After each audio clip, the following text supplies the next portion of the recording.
জেলায় জেলায় সংকট সমস্যা, তা থেকে উত্তরণের চ্যালেঞ্জ আর সম্ভাবনার কথা তুলে ধরতে চলছে ডিবিসি এক্সপ্রেস। বিশেষ এই আয়োজনে মতামত থাকছে তৃণমূল থেকে শুরু করে নীতি নির্ধারকদের। ডিবিসি এক্সপ্রেস আজ সারাদিন আছে নারায়ণগঞ্জ জেলায়। সিএসআরএম নিবেদিত ডিবিসি নিউজের বিশেষ আয়োজন ডিবিসি এক্সপ্রেস। আজ আমরা সারাদিন রয়েছে নারায়ণগঞ্জ জেলার সোনারগাঁও উপজেলায়। বিভিন্ন এলাকার মানুষের সমস্যা, সংকট, তা থেকে উত্তরণের চ্যালেঞ্জ ও সম্ভাবনা কথা তুলে ধরবো। আমরা শুরুতেই জানতে চাইবো যে আপনার এই সোনারগাঁও উপজেলায় যানজট সম্পর্কে যদি বলেন, কেমন যানজট রয়েছে? সোনারগাঁও উপজেলায় অনেক যানজট রয়েছে, যেমন মোগরাপাড়া চৌরাস্তায় যানজট রয়েছে প্রচুর পরিমাণে কয়েকটা কারণে। এক নম্বর কারণ হচ্ছে মোগরাপাড়া চৌরাস্তা মার্কেটের সামনে অনেক ছোট ছোট দোকান, টং দোকান রয়েছে, যার কারণে মানুষের চলাচলে অনেক সমস্যা হচ্ছে।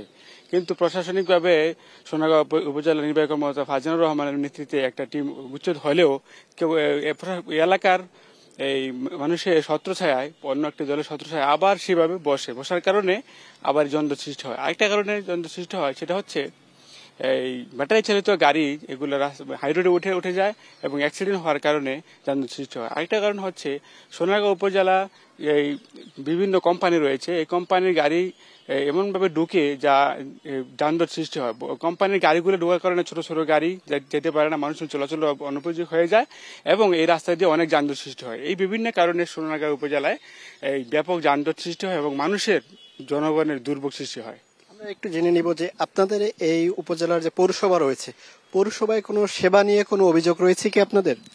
আপনারা নিশ্চয়ই জানেন যে সোনারগাঁও পৌরসভা একটি অত্যন্ত 20 বছর আগে পৌরসভা স্থাপিত হওয়ার পরও ন্যূনতম নাগরিক সুবিধাটুকু নিশ্চিত করা হয় নাই। এখনো সোনারগাঁও পৌরসভার কোনো ওয়ার্ডে এখনো কোনো পরিচ্ছন্নতা কর্মী নাই এবং ময়লা আবর্জনা যে মানুষ যত্রতত্র ফেলে রাখে, সেখান থেকে দুর্গন্ধ ছড়াচ্ছে প্রতিনিয়ত।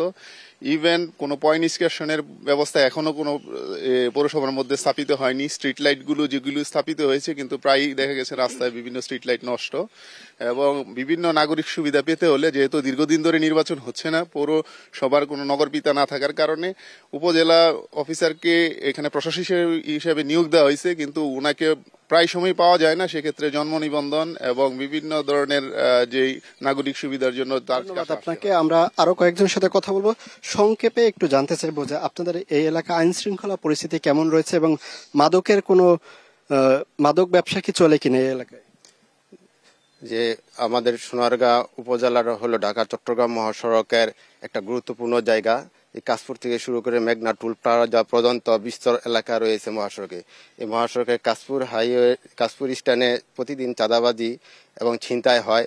ওই আরেকটা স্টেশন হচ্ছে মেঘনা টুল প্লাজা, ওইখানে গাড়িগুলা থামলেই ছিনতাইকারীদের কবলে পড়তে হয়, ডাকাতির কবলে পড়তে হয়। এই সব বিষয়গুলা সমাধান করা যাচ্ছে না। আইন শৃঙ্খলা বাহিনী আগের ফ্যাসিস্ট আমলে যেভাবে মুভ করছে সেইভাবে মুভ করতেছে না।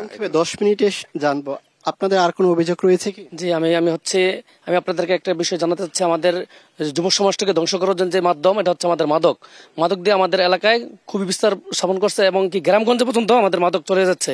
এটাকে যদি আমরা রুখে দাঁড়াতে পারি তাহলে যুব সমাজ বাঁচবে এবং সোনারগাঁকে সোনারগাঁ হিসেবে গড়ার জন্য, ভালো মানুষ হিসেবে গড়ার জন্য মাদক নিয়ন্ত্রণ ছাড়া আমাদের সম্ভব নয়। সেই সময় ধন্যবাদ আপনাকে আমাদের সাথে যুক্ত থাকার জন্য। পরবর্তীতে বিকেল 5টায় আমরা আবারও যুক্ত হব। ততক্ষণ পর্যন্ত ডিবিসি এক্সপ্রেসের সাথেই থাকুন।